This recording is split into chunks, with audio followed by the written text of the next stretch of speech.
This conference will now be recorded.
Because I don't see it in the thing here. That conversation occurred after the publishing of the packet. It'll be in there by the time we get to Okay. the public hearing. I do have it in writing, so it'll be there when we get to public hearing. Okay, any other question for Mr. Nichols? Only question Yes. I have, Mr. Nichols, is it seems like the majority of this land is in land use. Does that affect that in any way? You know, obviously the small acreage associated with that, or is this like an agricultural use, like agritourism use, or what is camping? I think given the minimal impact on the land for having your guests come out and camp there, I do not anticipate that the assessor would want to remove any land from that program, but that would be the prerogative of the Commissioner of Revenue, should he choose to do so. Okay, yeah. Just curious, thanks. Okay, thank you. Any further questions for Mr. Nichols? All right, does anyone have any questions for the applicant? Since this is the second workshop, I think we've discussed it. The applicant have anything? Is the applicant here? Yes. Do you have anything you wish to add, or? If you don't mind? Yeah, if you have something you'd like to add, yes. Yep, here we go. Sorry. Thank you. Just to help answer the question, the property is currently hayed, and it will continue to be. Where the campsites are, they're actually on the riverbank, so it's not somewhere that the tractor could access anyway because of tree coverage, but just to help clarify. Okay, thank you. Any other questions for the applicant? Okay, any public comment on this case? Any public comment? All right, thank you. Very well, we'll move to the second case. Case number SU-02-25-2, Black Cat Antiques, a special use permit application. This is again a second workshop. Carrie Angie Brown has applied for a special use permit to operate an antique craft and gift shop in accordance with Madison County Zoning Ordinance 3-2-5 and an auction establishment in accordance with Madison County Zoning Ordinance 4-2-23 for a 36.7 acre parcel known as Madison County Tax Map 45-21. The parcel is zoned A1 agricultural. Mr. Nichols, anything to add? Chairman, Yes. You- excuse myself from this because I have to say back to this. Yes, sir. Thank you. Mr. Chairman, the only thing to add, you had inquired about the number of required parking for the site. The parking for this one is based on the amount of floor space. We'll pull up my notes here really quick.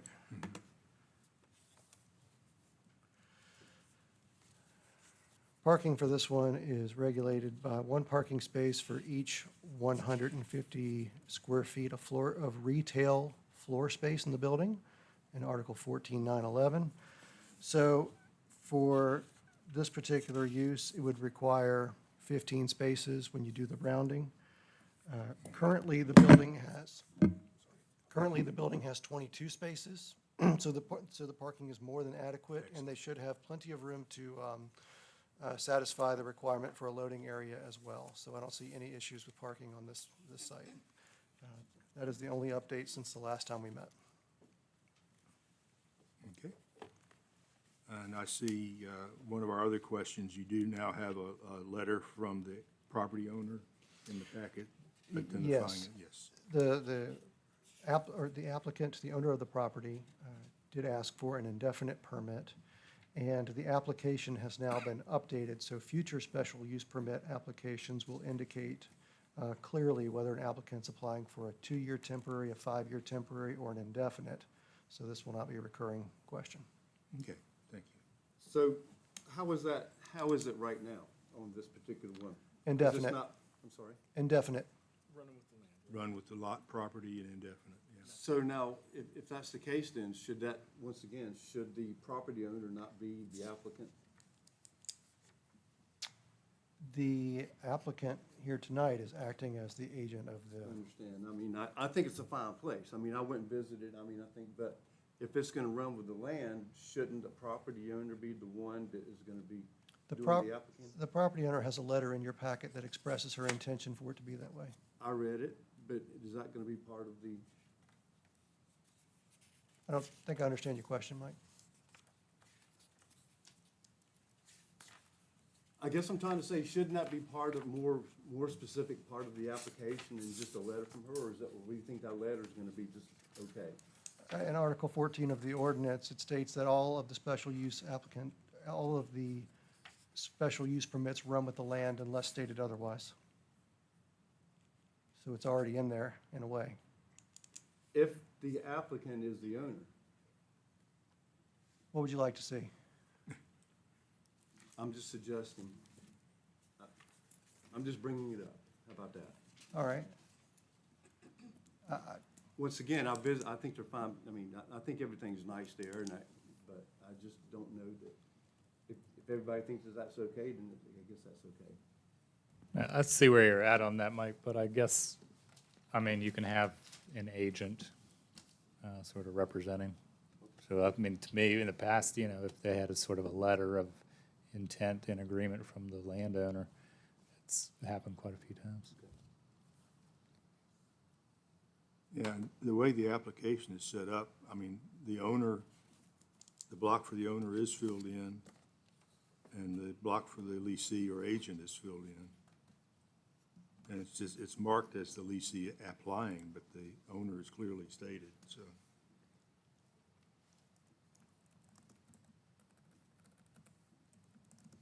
I'm not sure that's something to clarify later, further down the line, maybe. Any other question for Mr. Nichols? Okay. Is the applicant present? Do you have something you'd like to say in addition, or? Okay. Does anyone have a question for the applicant at this point? Nope. Okay, thank you. All right, our third case is case number RZ-0, oops, sorry, any public comment? I forgot. Any public comment? No, okay. Moving on to case RZ. Okay.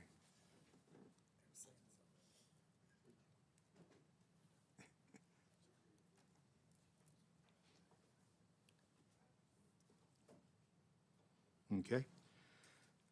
Case number RZ-02-25-2, AC Limited Partnership, a rezoning application.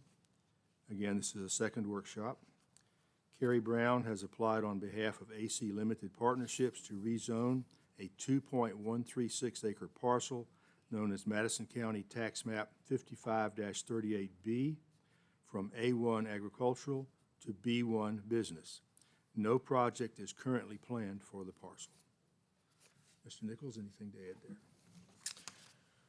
there? Just that I heard from the adjacent parcel owner earlier this week, or maybe the end of last week, since the last time that we all met anyway. And he inquired about what was going on next door, and essentially he told me that if he owned that particular property, he would do the same thing. And so I don't think that we have any objections. Okay, that sounds like not an objection from the adjoining property. Any question for Mr. Nichols?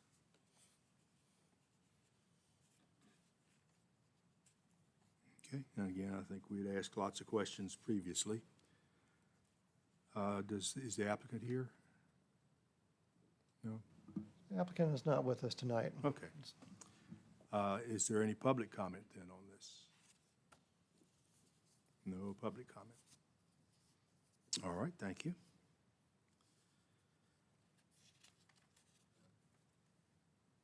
Case number SD-02-25-1, subdivision of Madison County Tax Map 42-33. Again, this is a second workshop. Walter Samsell has applied on behalf of Mark A. Morstein to subdivide the parcel identified as Madison County Tax Map 42-33. The parcel is currently 28.5947 acres and is proposed to be divided to create 3 new parcels plus the residual. Anything to add there? Just that I have had, as we sent the neighbor letters and we posted the sign on the property, we have had inquiries from the public about this particular subdivision. I did receive a very thorough letter objecting to the subdivision earlier today. It's been included in all of your information that's in front of you. It will be included as part of the public record when we're going to when we go to the joint hearing. Otherwise, I've not had any updates on this particular application. We already have the VDOT letter on it and are awaiting Health Department approval for their soil work. Okay, any questions for Mr. Nichols? I just have one, and I've ran into this a bunch, and I must be missing something, but is this not a by right subdivision? It appears to be. Okay, thank you. I got one question, Mr. Chairman. Yes, sir. Is the road maintenance agreement attached to the deed? Let's ask the applicant that, because I don't think that Yeah. those things have been filed yet. We've simply been provided a draft, I Right. believe. Is that correct? What I'm saying, when correct. it's recorded, if it passes when it's recorded, with the road maintenance agreement That is what we, attached to the deed. that is what we require. Okay, any further questions for Mr. Nichols? Okay, is the applicant present? Okay, would you like to make any comments or answer any questions? We're only creating 3 new lots in residue. Mhm. We could go down to as many as 2-acre lots. So we've got them spread out, and they're pretty nice lots. All right, any questions for the applicant? Yeah, this is A1 agricultural land, right? Yeah. So you're 3-acre minimum, not 2. Okay. And if I remember correctly, these all have, you've got road maintenance agreement, you've got the lot sharing entrances. They all have an entrance on a state road, so all of that stuff is fine. That's correct. Yeah. Any question at all for the applicant? I've got a general comment about the application. So, being that these letters came in today, or the one letter came in today, I got to looking at it, and I wondered, this is just a general about the application itself. So, I started looking at this, in a subdivision application, it's only 2 pages long, and there's no place on here for him to list the property, adjacent property owners. But if you go into the, and this is nothing wrong with what you did or anything like that, but if you go into the applications for a rezoning and a special use permits, there is a place there for you to list the adjoining property owners, their names and phone numbers and addresses and whatnot. Anybody know why we don't do that on a subdivision? Because I'm wondering how this gentleman, the letter stated that he just learned how this was going on. Because we send letters in accordance with the state code. State code gives us the time frame for which we send letters. We try to do it as early as we possibly can. Even though the application does not list the names and addresses of the adjacent and adjoining property owners, we assemble that list. We send the letters in accordance with the state code. Janet prepares them and mails them, and we sign the affidavit that we have done so. So whether the application has a spot for the applicant to put that on there or not, at the end of the day, I'm still looking to ensure that not only is that accurate, but also assembling those lists and preparing those letters. So I was just It's wondering happening. why it's not part of that application, that's all. Okay. That's all, that's just a general comment. okay. Yeah, if I remember correctly, isn't there both a maximum and a minimum on the time for this? There is. Yeah, so you've really you can't really send it out very much ahead of time because there's a maximum time involved. There's nothing says that you can't do multiples, but you must send it within the period of time. So it has come up previously that perhaps we should consider sending it multiple times. One more question on this topic. Yes. Does the clock start the moment the application is submitted? Or is it The clock starts in the period of time preceding the public hearing. I'm more than happy to pull that information and share you the quote. We'll send it out to everybody so you can see what the time frame is. Okay. Any other question for Mr. Nichols? Is the applicant here? Yes. For the subdivision, yes, Mr. Yeah. Samsel is here. Oh, sorry. Yeah. Oh, come on now. Anyone have a question, another question for the applicant? No further questions? All right, thank you. Public comment on this case. And as Mr. Nichols says, we do have letters from 3 neighbors. Any public comment? Thank you, sir.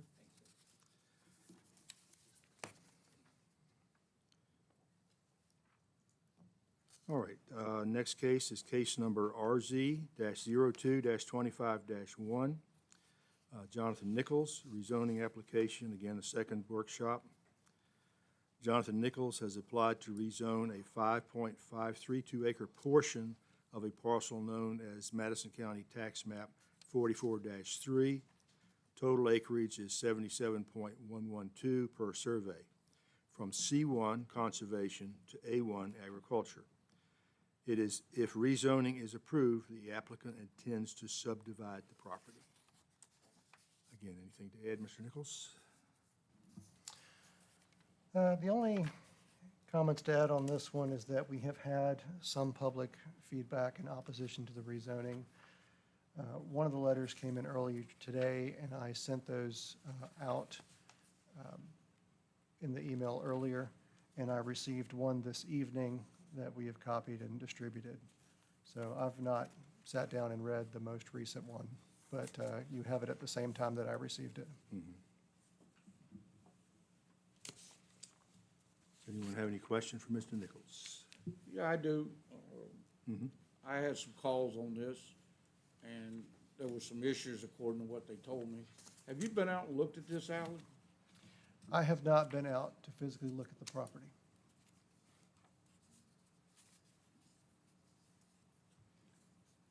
I've got a question.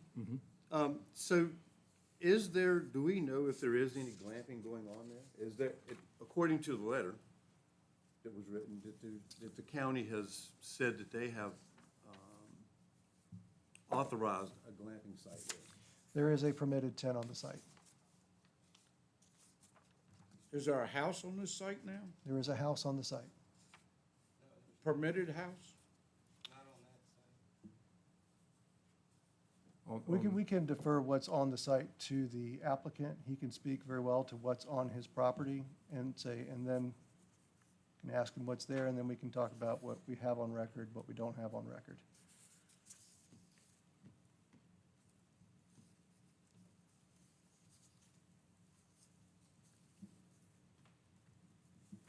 Any other question for Mr. Nichols?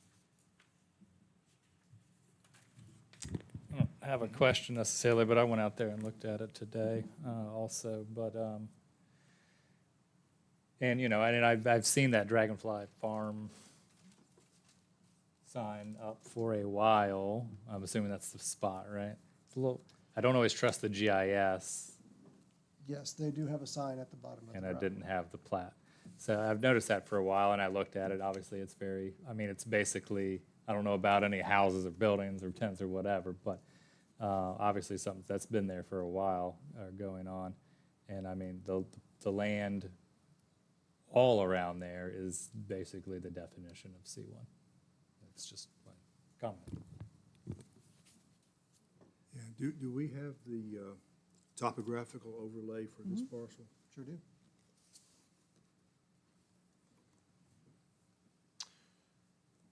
do this one here. If you give me just a moment, I'll pull up the one with the closer markers so you can see better. you've got, I assume, floodplain there, is that correct? To the south of the road, yes. Yeah, okay. There's a little bit of floodplain in the area that is the subject of this rezoning, but it is minimal. Mhm. All right, I can just layer on here. What's the topography of the land there? Yeah, that's what we're trying to get the overlay on, take a look at. Almost there. Is the portion we're looking at, that, well, okay, go I ahead. got a better one for you coming, just needed a second. Yeah. So, this section here, this little bump out to the right, is the section that is the subject of the Okay. rezoning application.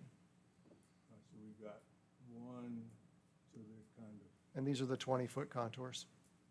yeah, are we vertically north, I guess? Yes, Okay, so slightly to the northwest, we've got one steep contour. Otherwise, for that area, that's, that's I'll tell you almost what. flat. Yeah, that's what I wanted to see. let's see if I do a Thank street view here. Does anyone have any other question about the location here?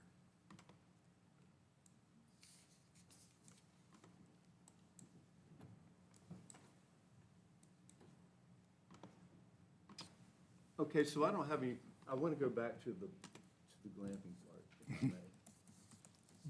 I was looking under C1 and A1, by rights and special use permits, and I found it in section 14, I think 14, whatever it was I have in here. I don't see where this glamping comes into, under special use permits or by rights for A1 or C1. Do you know where that is? Yes, under the Conservation District, short-term lodging unit, you get, and we'll go ahead and pull up the 20-160A. One is available by right, and more than one requires a special use permit. So my understanding is that a prior zoning administrator said that this was a by right activity, and the tent is permitted by the building department that they're using.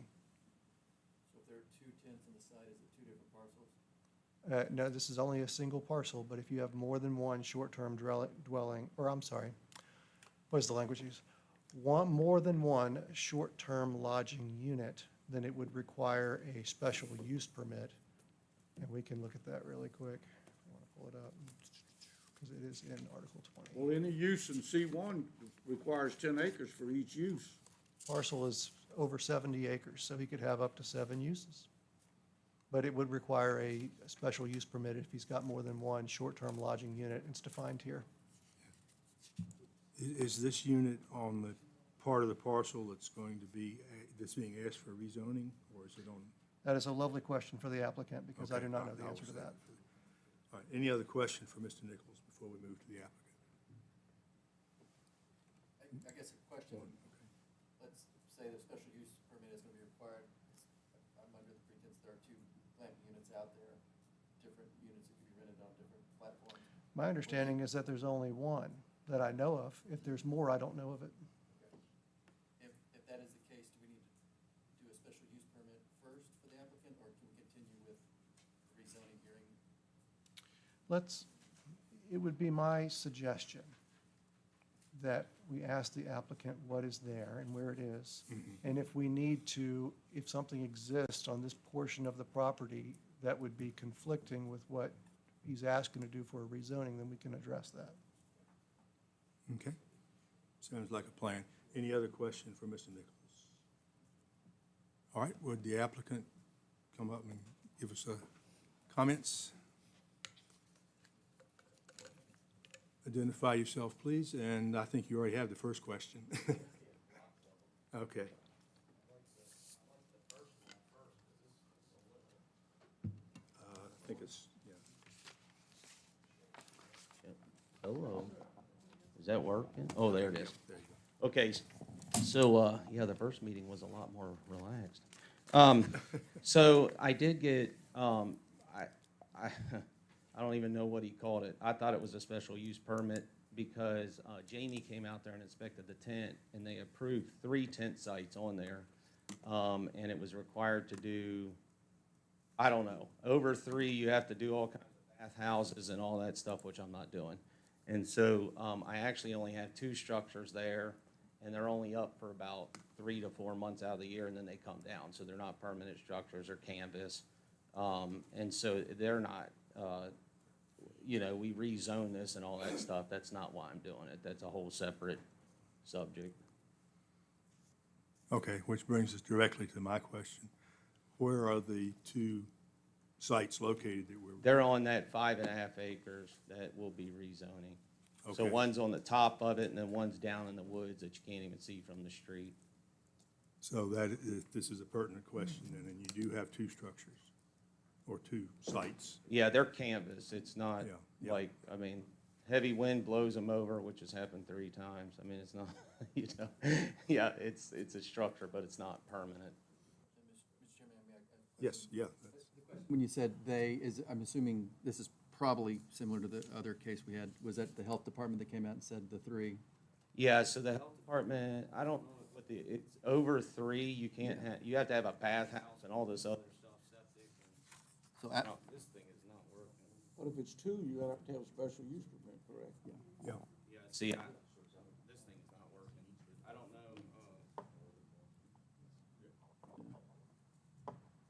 Well, We if have it's a- 2, if he's got 2, what he just said, he'd have to have a special use permit. We have a mic that's working. Yeah, I got you. I got you. working? There it is now. It's on now, there we go.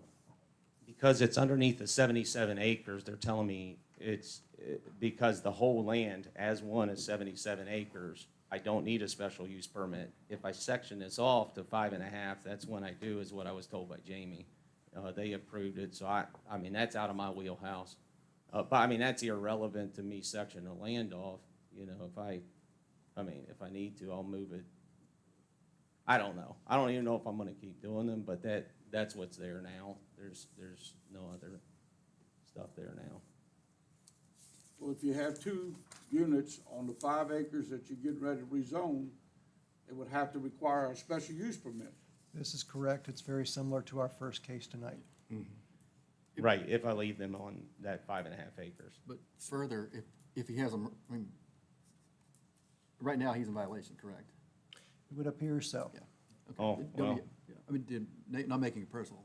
This has happened with a couple applications. No, Jamie told me I could have up to 3 on my entire land, he didn't care where. And that's actually what the last zoning commissioner also told me, that I didn't need a special zoning permit too, whatever his name was. I've been trying for 2.5 years to get this land section off, and it's taken me this long because the last guy really screwed up on a lot of stuff. So I'm not trying to bash anybody, but I got a lot of wrong information. So I don't know what I was going by what Janet and she was in the office. I came in and did everything they asked me to do. So I don't know if I'm wrong. I was unaware of it. Yeah, I don't think anybody's going to hold that against you. I hope not, because it's, For the, my for, you know, attorney's for pretty the, good. for the sake of this.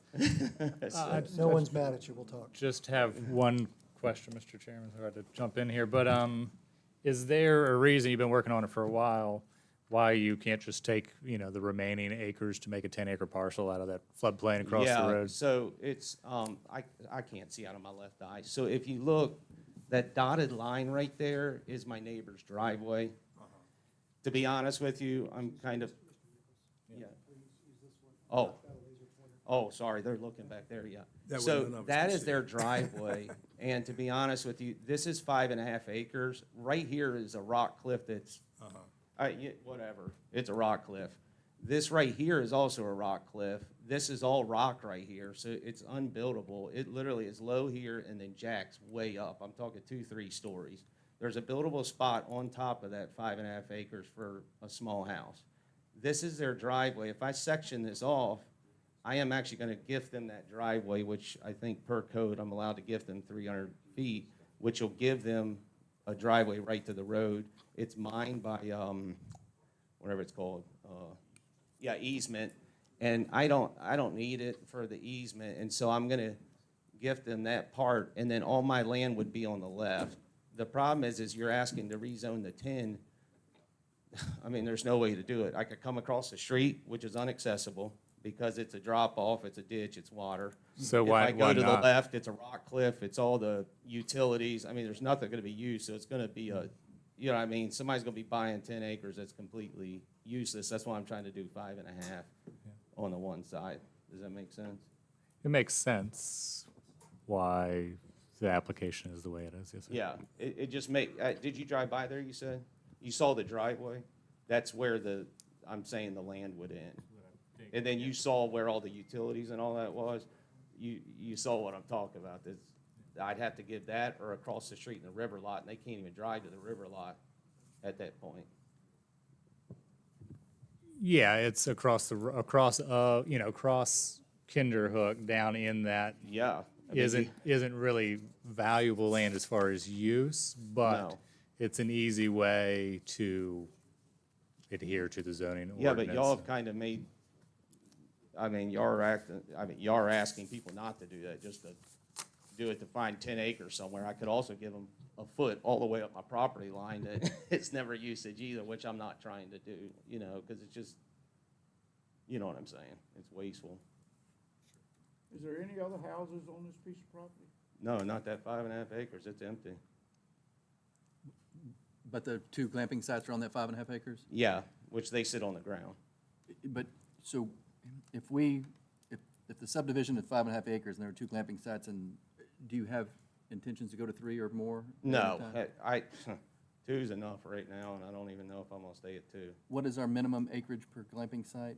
Is there one, Alan? All right, you said they're treated as short-term rentals. That's the way they're, Is that what they're treated I as? think that was the comment Okay. that you said, yeah. I'm sorry, Mr. Whitman? The question is, if this is a 5.5 acre subdivision and there are two short-term rentals on there, would they need, if we're in A1, does it need to be 6 acres, 3 minutes? For less than 6 acres in A1, you only get one use. Okay, So That's if you, easy if you enough. wanted more than one, then carve 6 acres. that's fine. That's easy. Essentially, the problem right now is, in our initial introduction to this, there was not really any consideration of the glamping sites or the short-term rentals. Well, see, that's not even in the purview, Yeah, because but it has I to- can literally take them down and stick them in the barn. I don't need to keep them up. That may be your best course of action, because if the subdivision itself is, I guess, relatively without, well, we had some comments about it, but it's certainly your right to ask for a subdivision of the property. The fact that you already have these two structures, well, even temporary structures on the property, which are classified as short-term rentals, means that if you do the subdivision, then you're not within the ordinance Yeah. requirements. Right, for and I'll get it, uses. right, and I'll get an order for it, yeah, which is fine. I mean, literally, they're in the barn right now, because I can't put them up till April 1st. They're not all weather, Yeah, so they're gone like a long time. yeah. And if I remember from the first workshop, your intention is to sell this 5 acres. Well, it's, my sister-in-law is considering purchasing Yeah. it, so that's why I'm trying to partition it off for her and her husband that moved here from Florida, Okay. because he's not in good health, and so. But I mean, if they don't purchase it, it's not like I have to sell it right now. It's Right. just, I'm trying to line it up.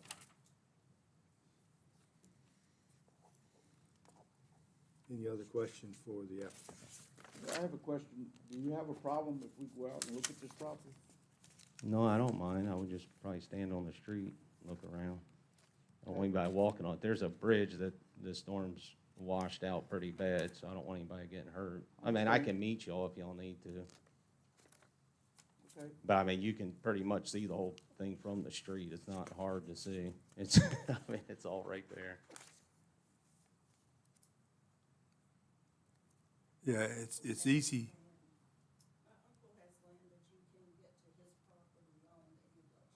Yeah. It's easy to see why this was zone C1 Yeah, when you look at your topographical map there. And from your description, that there's very little land there The only real reason to try and zone it to A1 is because you want to be able to provide up 5 acres for your sister to build on. Yeah, well, in the natural topography of everything, it just divides it, you know, if you're, that's what I'm saying. I can do 10, I really don't care, and I'll do 10 if I need to. But the reason is, I mean, he can tell you, you know, Nathan, I mean, the left side of the driveway is just a complete cliff, and the other side is probably, I don't know, 8 to 10 foot drop off the road, and it goes into a, you know, I mean, it's a watering hole. There's no usable land over there. You know, they're not gonna be able to get to it, so it's just, they can stand there and stare at it. Which is unfortunate, and I understand, you know, sometimes, I mean, tacking on basically floodplain land that really isn't gonna add any value or usability to that lot doesn't necessarily make sense in one regard, but also, I mean, I think it's an easy solution in setting the precedence of subdividing, you know, or rezoning or allowing C1 to go into like an A1 and then, you know, lot size restrictions and all that is something that I, you know, me personally, I'm a little reluctant to do. Not necessarily because of this case, but because of the next, Yeah, who knows I what. understand. So to me, I mean, I think, you know, that Yeah. is my way of thinking. Yeah, I tend to agree on that, the topographical map makes it pretty clear that why this whole area is C1. And C1 is actually fairly clearly defined in our ordinances, and it's because of the topography there. Yeah. Between the floodplain and the steep terrain. As Nathan said, you know, I'm not trying to make a suggestion here so much, but it would avoid the problem of asking to rezone, and you still have, if you go with a 10-acre subdivision, one lot off of it, Yeah, you wouldn't have any rezoning to deal with, right, and it would still stay C1, and you would have the property, the lot there. okay, Very, very little of this is usable for building on anything. I know. Yeah, I understand your point there. Does anyone else have any question or comment on this? Yes. If the topography of the land like this, we approve this to be rezoned with 5 acres, you wouldn't be able to get a septic site there? Good question, yeah. yeah, I had them check that on the top, it's perkable, or perked, whatever in the heck it's called, on Okay, yeah. the top. Yeah, we had a similar situation not too long ago where they found perkable land on the top of a hill somewhere. Yeah. I did that when David came out and partitioned this all for me.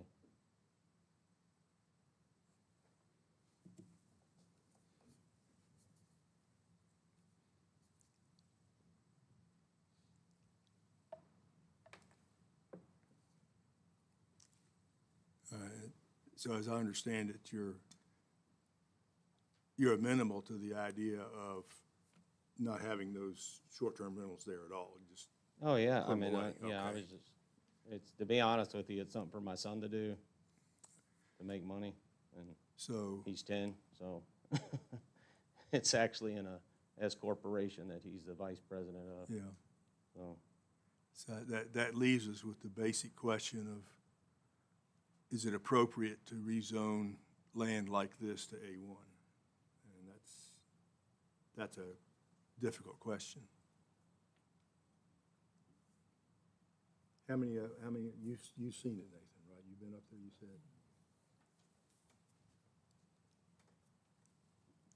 Yeah, that topographical map, I mean, beside apparently there's an actual mountain Oh, it's, beside it. oh, it's not a and it mountain, it's a drops. rock face. Well, no, I'm talking about when I was looking at the topographical map, yeah, when we look up to the upper right corner there, that kind of gradient, that's, Yeah, that's steep. yeah, And it gradually comes off of that, but Yeah. there's still, so the driveway would all- have to come in from the road and go around the back and up the Yeah. back side. Yeah. It's pretty, like, to make a nice driveway. But there's all that back part and the lower part is technically, I guess not all of it, but it's in the floodplain. There's a creek at the back right there that's all, there's, Yeah, well, yeah, I mean, you see, it right there, that clear spot is the buildable spot. And then all that hill right there drops off Yep, where all the yep. trees are. yeah, that's the problem with this aerial view. You get only two-dimensional image, and you can't really tell Yeah. how steep this is, Just out of curiosity, that right over in the right lower corner, is that actually farmed land? Where, Grassland right there in the lower right, a little further over. It's not trees there, there's something there. Is that a, Where are you looking, Mr. Carpenter? yeah, it's, let me see here, if I that's can- the, That's the there's, neighbors over here. Yeah, that one. That's the neighbors. Well, I'm just asking, is that, yeah, that's they're farm. doing something there. It looks That's like it's farmland. grassland. Yeah. That's all the farmland. Yeah, so there's actually farmland there. Well, and that's, most of mine is on the left over there on the driveway, that's all ours, and it's all A1, but you got some spots in here where it's not, but it was all changed to conservation, because somebody's like, oh, the street, and they drew a line. I mean, Tim's here, been farming the stuff since he was born, so it's all of it is all agriculture, even the lower part, right now we have horses and cattle on. So it's, basically, it's zone C1 because of the topography, but it is being used for, which is correct in C1. Yeah. You can use it for agricultural Yeah. use. Which still leaves us with the question of, is it appropriate to rezone this to A1?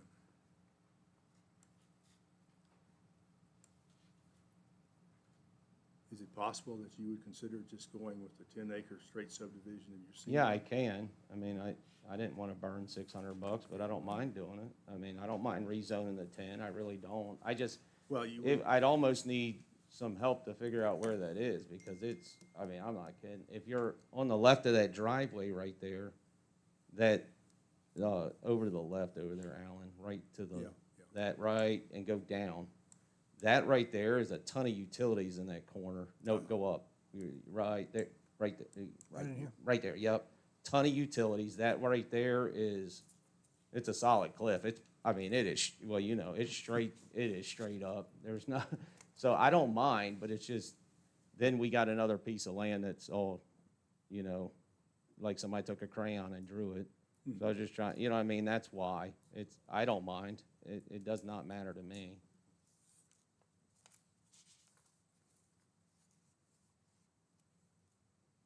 I'm just thinking that that would avoid the entire rezoning question.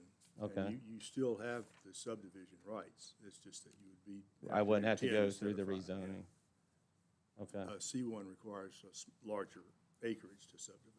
yeah, And that, a single subdivision is, 10 acres. that's administrative, right? A single sub, Single yeah, it subdivision. would be administrative. Had Mr. Nichols come to me with a 10-acre Yeah. proposal, let's say we would have just done it, provided that it met all the provisions and what have you. He was seeking to execute his plan, and his proposal for subdivision required a rezoning if he wanted to do the 5.5 acres, which is why we're here. Right, if you just did the 5. This was the recommendation from the last Yeah, guy, and I spent all the money to do it, and he said this is the best way to go. If I thought it was 10 acres, I wouldn't have, I mean, I wouldn't have spent all the money. I would have just done the 10 acres. So I'm fine with whatever you are telling me. If you're like, you don't want to rezone it, that's fine, then I'll move to the 10-acre thing and section it off. The problem is with that, then you got the right-of-way Right, that will be yeah, in the middle of the land. I understand. Nobody likes that, you know what I mean? Like the surveyor said, everybody's like, you don't want to right-of-way in the middle of somebody's yard, which it will be. Your surveyor will be able to direct you on anything, but I picture it personally coming across Oh, down on the Kinderhook. riverside? Okay. in a, relatively rectangular-ish sort of shape, and that right-of-way being the property line, Okay. and then the utilities staying on that property. Okay. And then the only downside to that too, that you should be aware of, and I'm sure Mr. Nichols will direct you, but is that would exhaust his subdivision rights for 10 years, right? That's true, yeah. Well, 4 times, right? You can do it 4 times in a, You can do it once per 10 years up to 4 lots, okay. I would once. think, not at like individual times, so. Oh, okay, I was told that wrong by the last guy also. I was, So that's just, okay. again, So a it's few one, things to so look it's into. one time, and then 10 years, you can't do anything else to any of it. No, we're going to read that really quick. Hang on. Check that one. Okay. They're checking that. I think that's correct, yeah. Chairman? Yes. You gotta be kinda careful, I guess, how we can't Right, tell we're- him what to do. Yeah, I'm just, We're making a suggestion, I know, we can't tell him what to do. it's fine. I'm not, I got you. I know, at least somebody does. It's been a minute here. It's like, I mean, I'm not building a 5-story hotel here, putting in an amusement park. I'm just trying to section off this little piece. I was trying to do it naturally and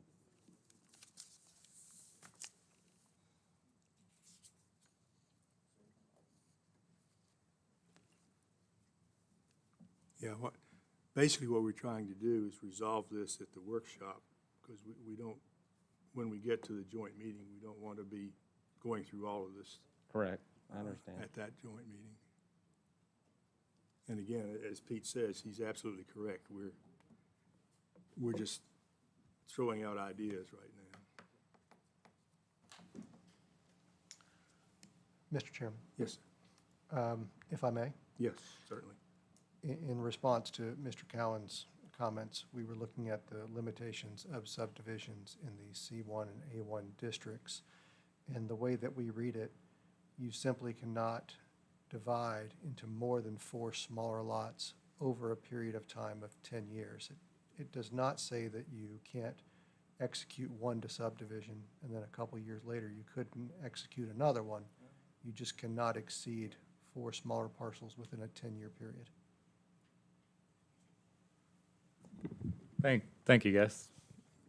I was wrong. Not picking on you, Nathan. Thought I was being wrong again. Any other questions for the applicant? So I guess I need to talk to Alan, I Yeah, guess, I and think it's figure kind of out, back in your court now, yeah. that's what y'all are recommending? Put a pause on it for a Well, second? not a recommendation, a possible Okay, suggestion, okay? We have to be suggestion, cautious yeah, about how we say yeah, it, yeah. suggestion. I mean, and considering the fact that you've already put some money in this for the rezoning, you may decide to stick with that. I don't know, that's up to you. Okay, The rezoning and the subdivision are separate actions anyway. right, So, I got you. okay, any other comments, questions, suggestions? Just since we're. Yes. And correct me if I'm wrong, probably Hannah, the subdivision is a by right, so at that point, any other public comment or feedback from folks in your area? By right, so just No, another, Boyd? yeah, it's by right. Okay, Yeah, if it's a C1 subdivision, yeah. okay.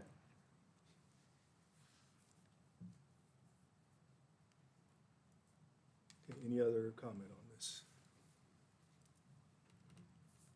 Okay, thank you. Is there any public comment on this? Yes, sir, if you would come up and identify yourself. And thank you.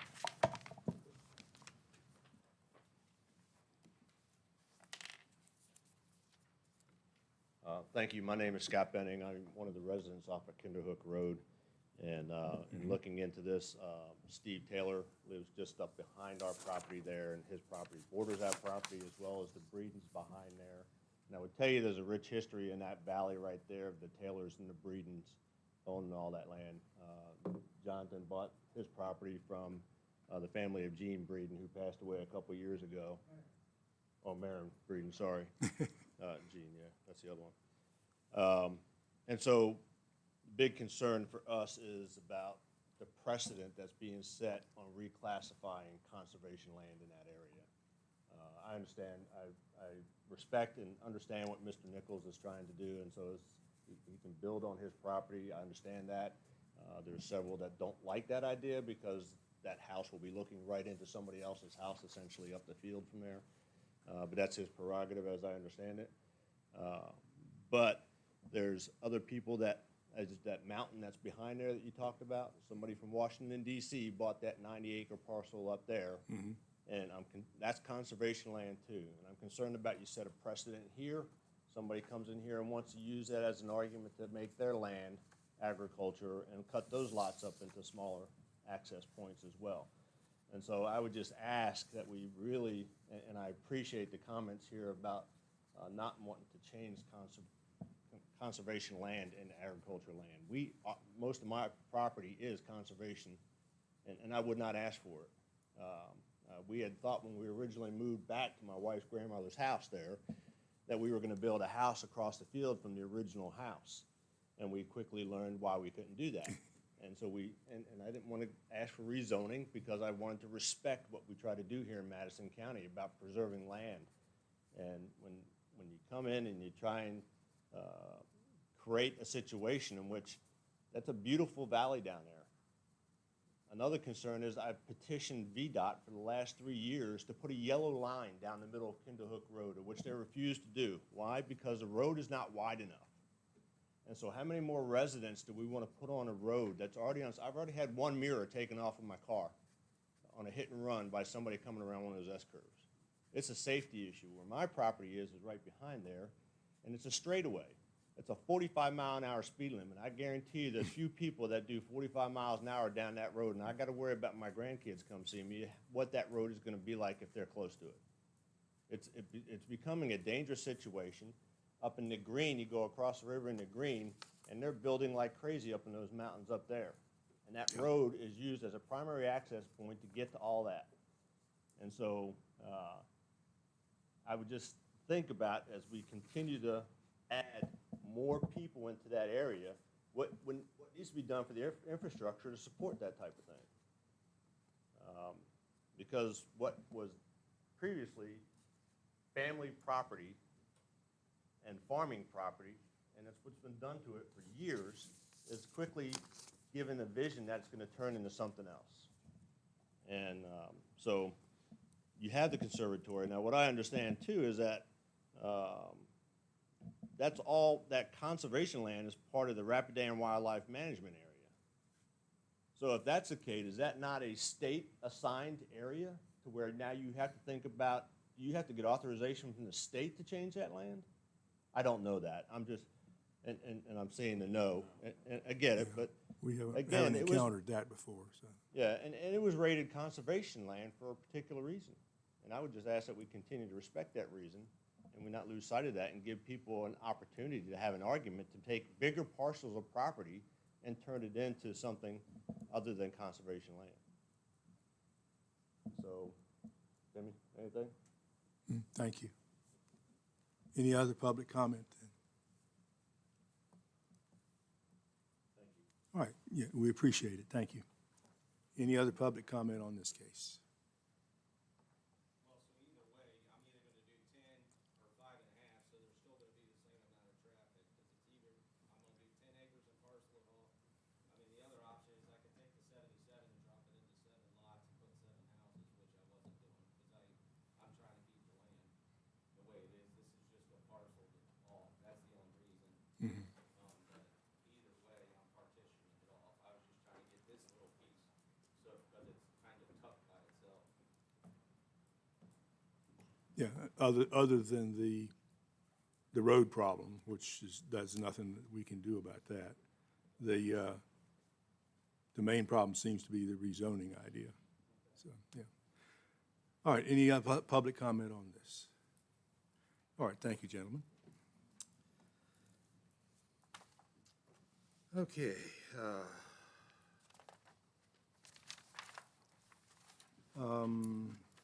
Okay, Alan, is this next case, I see you've got it. Is it still, Mr. Chairman, we're hearing this one. We did in fact collect the fee, but after I had published the Okay. agenda, so he's ready to go. so we'll go ahead with it. Thank you. All right, case number RZ-03-25-1, Jonathan Bond, is that correct? Rezoning application. This is the first workshop on this. Jonathan Bond has submitted an application to rezone a portion of his property from A1 Agriculture to B1 Business General. The applicant is seeking the partial rezoning of his property so that he may operate his artificial turf and hardscaping business out of an existing building. The property that is the subject of this application is located at 3351 Oak Park Road and is further identified as Madison County Tax Map 40-40. The property contains approximately 27 acres and is currently zoned A1. Anything to add there, please? All right, Mr. Chairman, so I've got an exhibit here that I'm going to put up really quick. I just received this one from the applicant since we've been sitting here. So this property is near Power Dam Road along Oak Park Road. The applicant has a structure sitting here. It's an accessory building. And to put this in context, he has active building permits to put his personal residence on the north side of this property. So while that process is underway, he is operating his business out of this, this accessory building that's down here. So we approached the applicant one day as he was unloading material going into this, into the building, and he's operating a artificial turf and landscaping, hardscaping business, I think that's correct. And so this is not a by right or special use permit activity in the A1 district. It's rather similar to the Virginia Lawnscapes case that we unpacked not that long ago. So he will have to take a portion of this property and rezone it to B1 in order to operate in accordance with the ordinance. We have, let's see, we have met with the applicant. He's been very nice to work with. We had preliminary development and review committee meeting on this one. The health department didn't have a whole lot to say about it, but VDOT did want to provide some input about his entrance for this property. And I know that for the purposes of rezoning and land use, you know, or the appropriate land uses for that zoning, we don't want to harp too much on entrances. But I do want to say that the applicant is actively taking steps and is working with our E&S administrator to get a more acceptable entrance than what he's using now. So he's being proactive and was already doing so at the time that we had our conversation. So he's being proactive and trying to be a safe neighbor. Beyond that, I'll let you talk to the applicant. Okay. Any questions for Mr. Nichols? Yeah, I got one. So after reading all this and hearing what you just said, what is the acres that he's wanting? Apparently, he's not wanting to do the whole 27 acres, is that correct? How much So- of this, I'm a little lost on this whole application. So we discussed that after PDRC, and I did ask the applicant to have a surveyor define the area in which he would like to be B1. And as I was pulling up this particular survey, and I'm sure he can contribute to this, I was hoping to see the area defined in which we're going to do that. And while he estimated 2 acres, I did ask that he have it platted, the area that we're going to define. But he estimates 2 acres. I'm hoping that we can have that before we proceed to public hearing. So, I would think we'd have to. I mean, I Yeah. think we'd have to know exactly how much and have it more or less platted on here a little bit better than. I agree with you, and if we get to the point where we're close to public hearing, I mean, or even tonight after first workshop, we could table it until we had, you know, that survey there. These are all moving pieces. Sometimes they come together at the last minute, Yeah. but I think that's quite a reasonable comment. Yeah, I mean, I think all that, you know. a minimum, whatever acres it's gonna be, where it's gonna be, the whole thing. This is- I agree with you. We got to be able to define exactly where it is, so. So another question I have is, I think I know this property used to belong to the Lambs at one time, and it's a right smart driveway where it comes off the road and rounds around and goes up to the top of the hill, correct? So will we have It to is. put that part of that driveway into B1 too? So would encourage you to ask the applicant to explain more. However, he does plan on creating a new entrance that he's actively working on VDOT with that's more appropriate for the business traffic. I do believe it's his intent to maintain the current entrance for his future residents. It's a tough area to work with right there where he's at. It is. But VDOT seems to think it's going to meet the minimums at the bottom of the hill before you go over the creek. So I think that's the area they're working with. Okay, any other question for? I do, yes, sir, Mr. Nichols. You said this is, similar maybe in nature to the Virginia Lawnscapes rezoning we did out on 29. Yes? How is this different than like Lee Highway Nursery, which operates on A1? Let's talk about different cases at different times, so we're not taking this. But I will say that that particular property is larger, runs cattle, that the owner of the property is actively working himself. But we can unpack that one later if you'd like to. Okay, I mean, you're hammering on this guy, not you, sorry. That's We okay. are, I we asked are him up to here, I come guess, in here. hammering on this guy, and I just, there's a lot of mixed use in agricultural land for people who are farming or not, but a lot of people who are farming may do other things to supplement their income as well. That could be fairly extensive. So that was just a question. The only other comment, general, the taxes on this property are $125 a year, 27 acres? That's off the hook. Talk to your commissioner. That, are you guys serious? Talk to your commissioner of revenue. Sign He me up. handles that. But I will say, as far as the land use This new goes. assessment will take care of that. Yeah, But, Mr. Cowan, Funny, not funny. not funny, no. if, All right. yeah, but to respond to your land use question and the revenue producing that people do in agricultural land, should the planning commission see fit, you could explore other avenues for special use permits in those districts. So that falls under your purview should you choose to do so. Okay. Sorry, I'll go back. I'll just clarify that a little bit. I guess my point is really just like, what is the business use nature of this? Because I'm not really clear, and I guess it's the first workshop, so I wouldn't be, on the, the actual business. Oh, okay. So the applicant uses a metal storage building to house inventory and equipment, much like the other case. The applicant and his employees will come to the site, they will pick up whatever piece of equipment and inventory they need, and then they leave. And they go to their customers' homes and projects all over the place. They perform their tasks, they come back and park the equipment, and they go home. So this is garaging of hardscaping equipment in the property, and that's how it's similar. Sorry, I misunderstood the intent of your original question.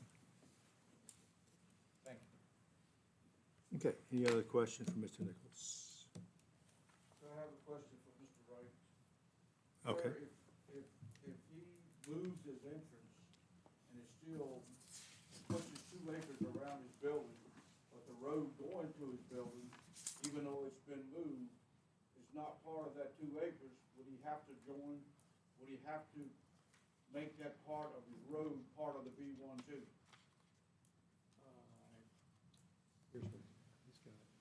One second. I think Mr. Nichols is going to try to clarify it for me. Yep. Yep.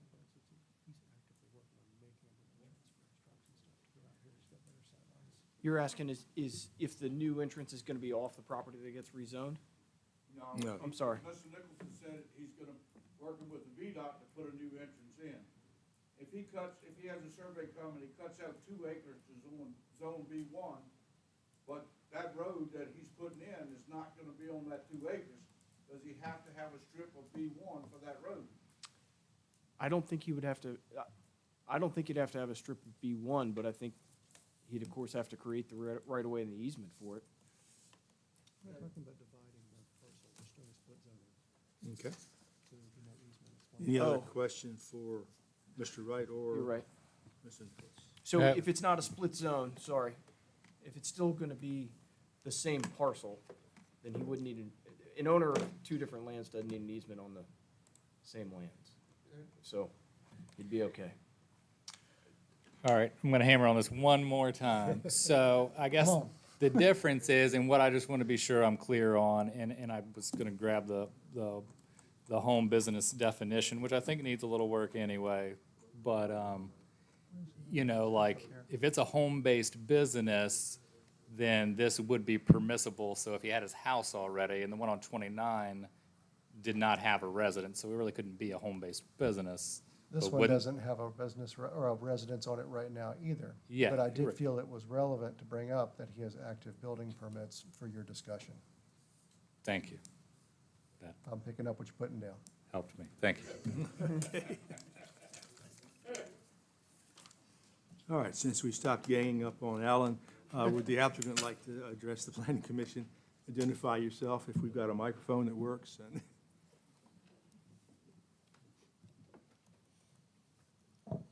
Working? Yeah. Jonathan Bond. So I did have a surveyor come out, and on the survey shown that I emailed to Alan, those points are in there, have stakes driven in the ground. It's 1.779 acres. The proposed entrance is on that left side, that's been topoed. Still actively working with VDOT to get that straight. I'm working on the CAD and civil engineer for the entranceway. I did have VDOT come out. I do have line of sight both ways. They don't foresee it being a problem. And then the other question was being that my first driveway that we're coming in and out of currently, I plan to use that for my residence and then use the other entrance for the business, strictly for the business. thank you. Any questions for the applicant?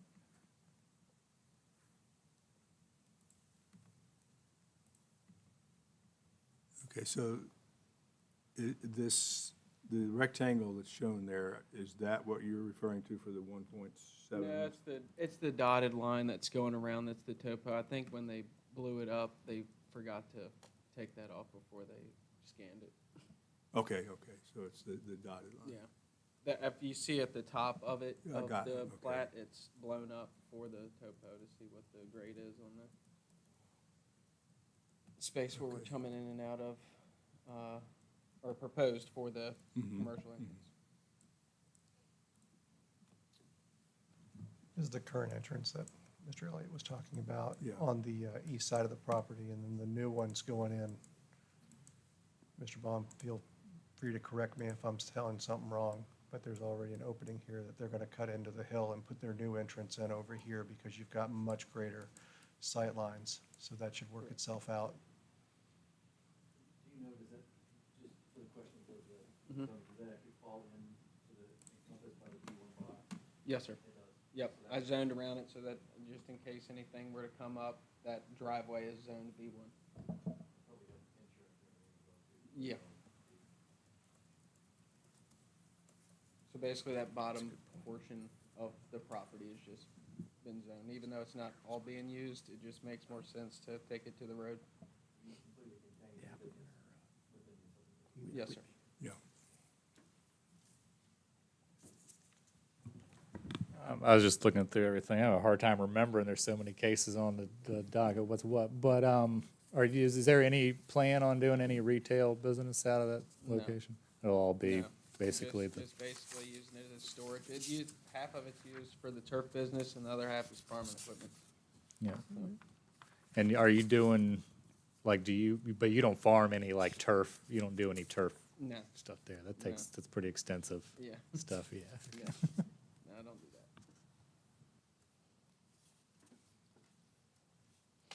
So basically, you're operating as a landscaping business then? Yes, You sir. provide turf and, Yes, okay. sir. Yep, that was our whole goal, was to build our house there and have our business out of our home.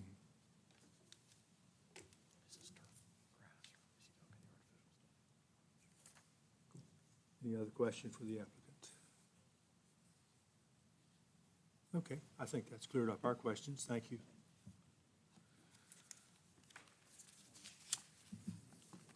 All right, and we are, so by the second workshop, it looks like we should have an actual plat that shows what he's asking to rezone.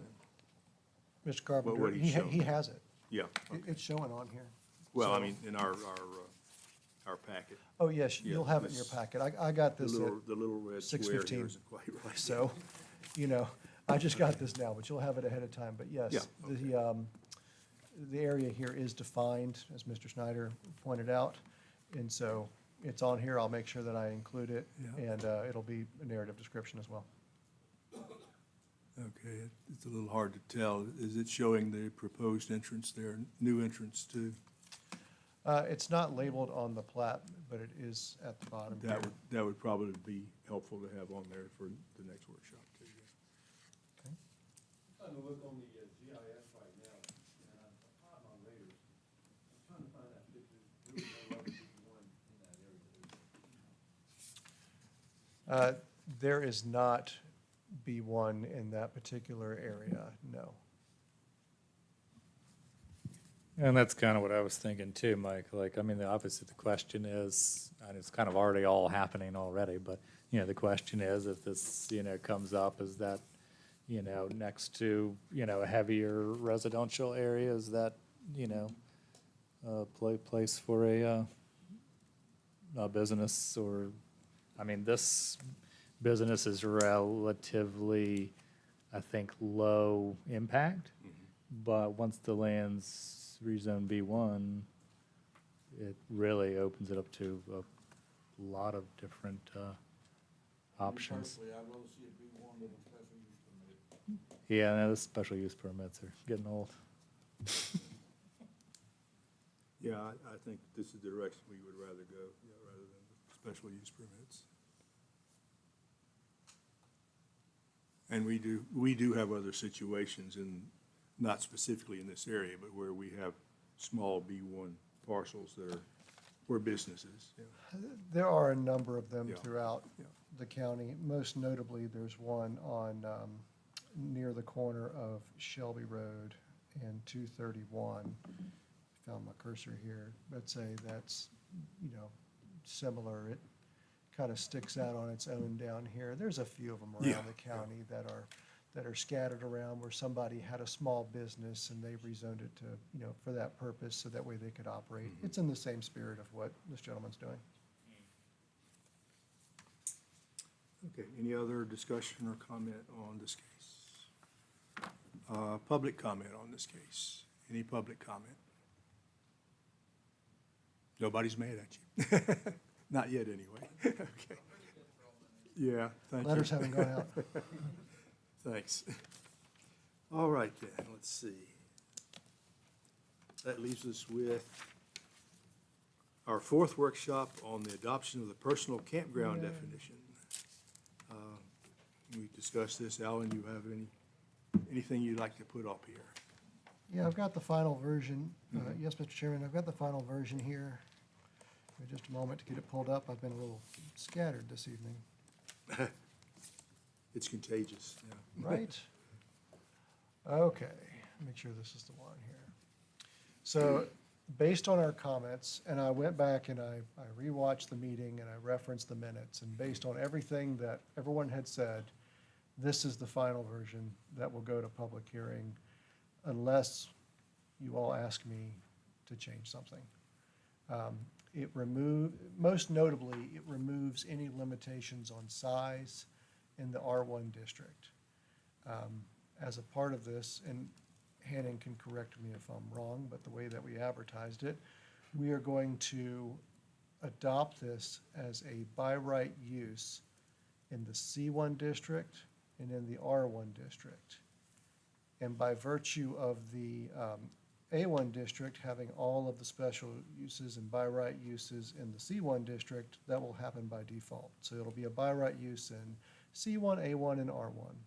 And after much discussion, I think this is where we need to be.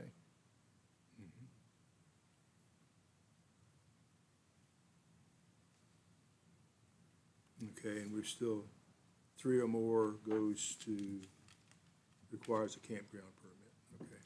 From the health department, yes. And anything for compensation, even a single campsite for compensation, our ordinance requires a special use permit. Any comment? I got one. I came up with something, just happened to looking at this before I came in tonight. And,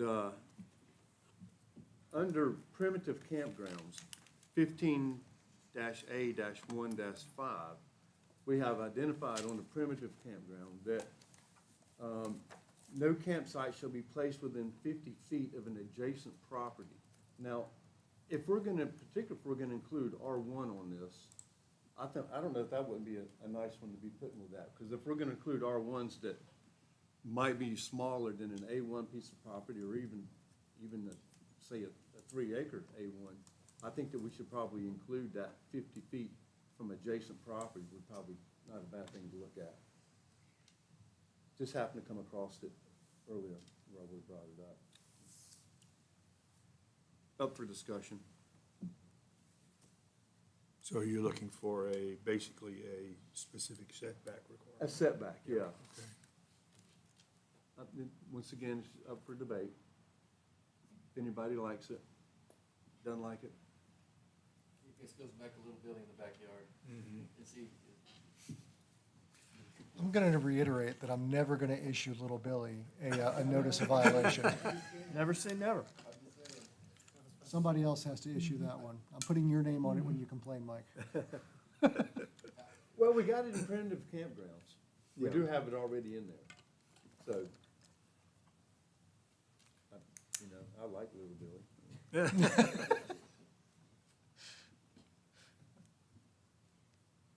Okay. Any other comments, sir? 49 feet away from my backyard. Other than Little Billy, okay. You want it 50 feet from your backyard, not 49.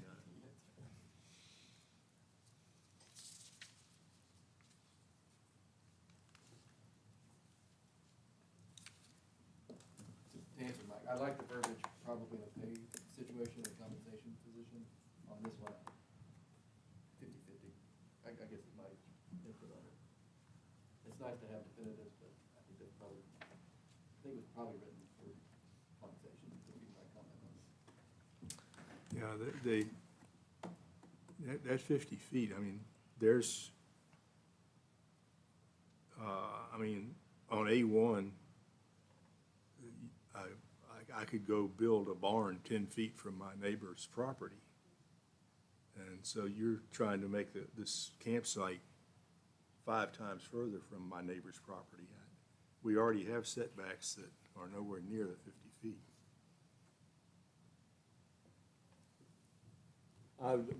My point was it was in primitive campgrounds. Right.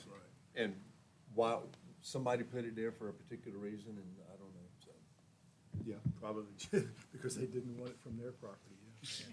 Or a lot of the stuff, setbacks and stuff is like fire separation, right? Is that, Or latrine. Any other comment, question, additions, subtractions? Okay. Well, while we're at it, is there any public comment on this? Okay. Thank you. All right, I think we almost finished, Alan. What do we do next? We've got, Only if you had anything to add to the comprehensive plan, Mr. Chairman. comprehensive plan questions, yes. Have we beaten that to death already enough? Okay. Alan says, yes, we have, okay. All right. If not, I guess, Alan, if you just want to quickly go through the upcoming events here. Of course, Mr. Chairman. So, on, let's say, for our joint meeting with the Planning Commission and Board of Supervisors on April 2nd, we have the public hearings for the Two Rivers Campground. And I don't anticipate any major changes on that. All the letters have gone out, the sign's been posted. We haven't heard any public comments on that, positive or negative. We'll hope that stays the same. We've got Black Cat Antiques for public hearing as well. No changes on that one. AC Limited Partnership, we will check on Ms. Brown to make sure that she or somebody can attend for the public hearing on that one. Subdivision coming up for public hearing as well that we talked about tonight, 42-33. We have Jonathan Nichols rezoning application for public hearing to come up as well. We'll finally get there on the personal campground definition, and those will be all the items heard during our public hearings, so that'll be a full night. The next Planning Commission workshop, or the next workshop, we'll have the second workshop for Mr. Bond, and that's what we have. We're going to schedule the public hearing for the comprehensive plan in May. And the only other thing that I have for the Planning Commission tonight is, if any of you would like the county to provide a device for the move to electronic packets, we would like to use the electronic packets so we're not printing 1,200 pages of information every time we get together. If you would like a device, please stop by and see me on your way out tonight and just let me know you want one. You don't even have to choose tonight, but just let me know that we're ordering one or not, so that way I can let the IT department know. And if you want it, we can do either the laptop style Chromebook or the iPad, whatever your preference is, should you want it. If you are comfortable using your personal device, that's A-okay. But let me know if you want something tonight, please, because we will move to digital packet. I think that our next time we get together will be the last time that we're going to print the full packets. And then the only thing we'll print from there going forward will be agendas. And when we have site plans or a subdivision, we'll print a like 11 by 17 plat that's easy to look at and draw on and what have you to make that easy. But we won't do everything. So that'll be quite helpful. But other than that, that's all I have for you, Mr. Chairman.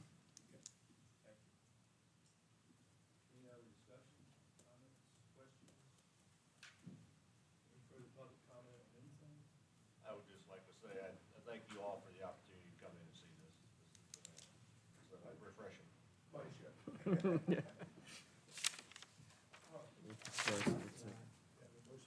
So moved. All in favor, say aye. Aye. Any opposed? Thank you, gentlemen.